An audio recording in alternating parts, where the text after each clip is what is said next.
Hey, buongiorno, good morning to Enrico Bartolini, who is the only chef in history of the Michelin Guide to have been awarded 4 stars at the same time, including 2 for his eponymous restaurant at Mudec Museum of Cultures in Milan, where we find you today. Buongiorno, Enrico. Buongiorno, and very many thanks for inviting me for this special occasion. No, it's an absolute pleasure. It's an absolute pleasure to have you here as part of our Milan-focused, Italy-focused, but also European-focused conference. You have got an enormous amount of accolades. You know, all the stars that you collected, Tre Forchette, and I don't know how many others, and Gambaretti, and whatever the awards are in Italy. You are known all over the world. You've got restaurants in Milan, in Bergamo, in Castiglione della Pescaia, in Venice, in Monferrato, in Borgo, San Felice, in Abu Dhabi, Dubai, and Hong Kong. Correct. Unbelievable. So, you know, made in Italy and exporting it straight into the world. What does made in Italy mean to you? Well, made in Italy is, first of all, a part of my life, because I love this country where I was born in 79. And I started to be a chef, a very young chef, when I was 13 years old with my uncle. And my dream was to prepare fresh pasta with the best mushroom on the market. And then I discovered the beautiful and the luxury cuisine in France.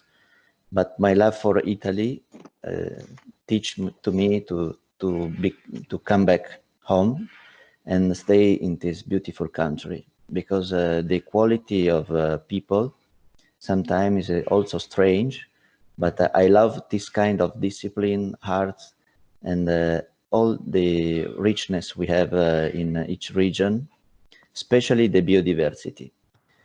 The first thing I need to have close to me are the ingredients, because the quality and the variety of the ingredients I have disposition in my different restaurants, I cannot find in another country.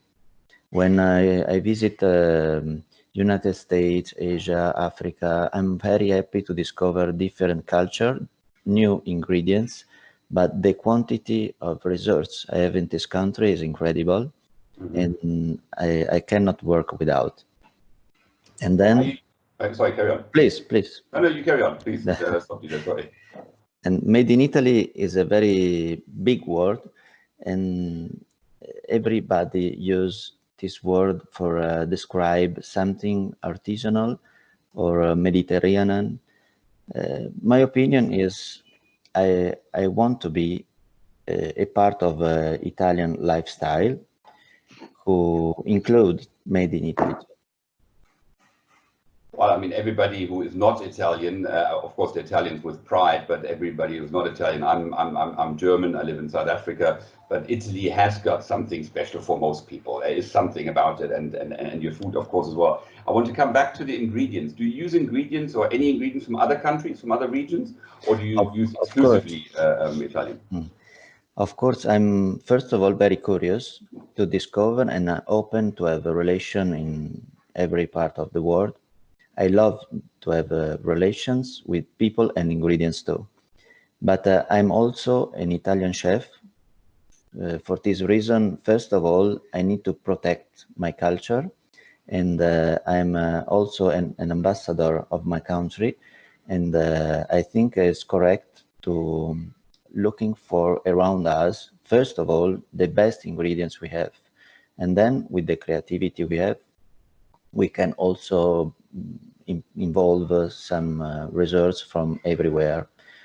During my very short career, 3-4 years ago, I was more open to use different ingredients who arrive from everywhere, especially from Asia, because when I started to have a relation with that country, I have many opportunities to discover something really new for me and for my palate. This curiosity I had gave to me I wanted to share with my guests the ingredients I discovered there.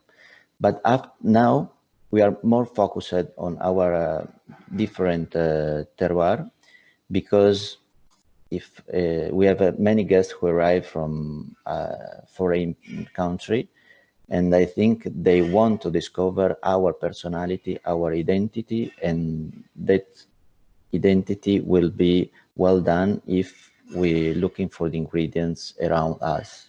Mm-hmm.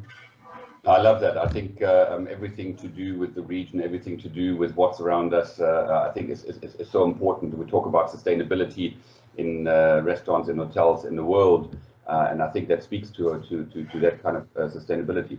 Now I'm hearing some pots and whatever in the background.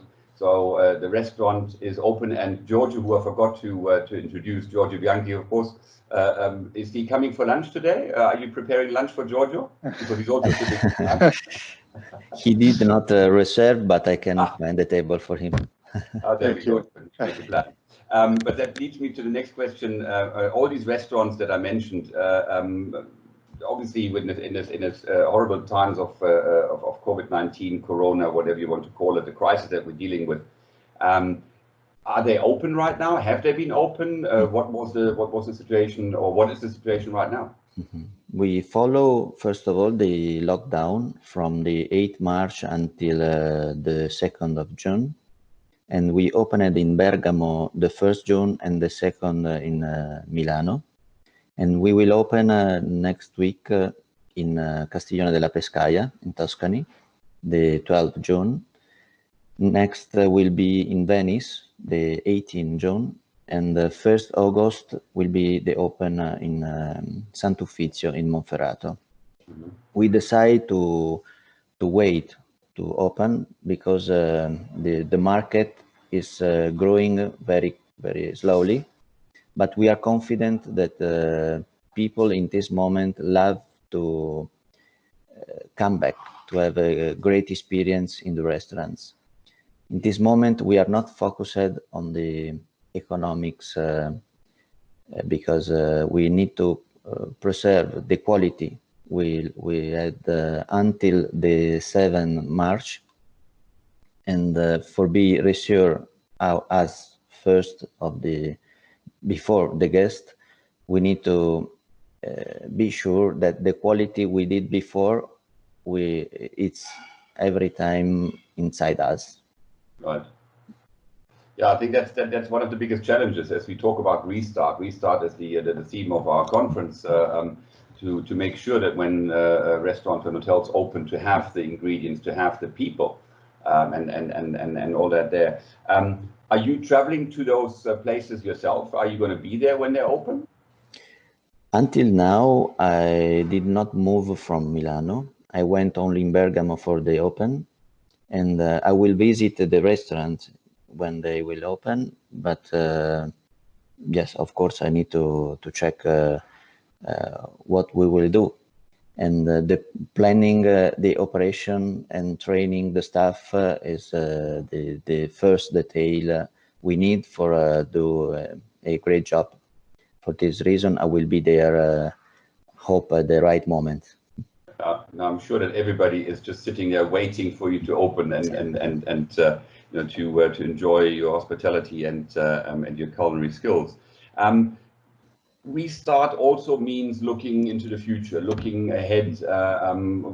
Any other plans, any new restaurants that you're planning, anything where you say this is something I'm really excited about and that has carried you through? Because I'm sure as a restaurateur, and I'm a hotelier at heart, so we are in the same family, you know, not being able to serve your guests, not being able to be hospitable is painful in times like this when you're closed. So what has carried you through this time to say, there's my focus and what will happen? Are there any future plans that you have that you've got that you can tell us about? Yeah, our focus was until the last 8 March to produce the best quality we can. And with the reopen, we think exactly the same. We're looking for the best ingredients. We train the staff and we offer to the guest our experience and our philosophy 100%. Now, the psychology we need to to involve is a message who reassure people that they will find what they are looking for. We want to satisfy the expectation like every time. Nothing changed. During the lockdown, me and my colleague, we spoke very often about what will change, what we have to do. Probably we have to change everything in the restaurants. I think, and I want to be very conservative in this moment, because we need to control the cost and be focused on the quality of the service and the ingredients and recipe. Yeah. That's all. Yeah. I think that's a beautiful sum up of quality made in Italy. Enrico Bartolini, I thank you so much for your time. I really look forward to Giorgio, and I will definitely keep you up on that when I come to Milan, that we go and meet Enrico and have lunch there. Mille grazie, and wish you all the very best with the reopening of all your other places, and wish you well. Thank you very much, and ciao Milan. Thank you a lot. Bye.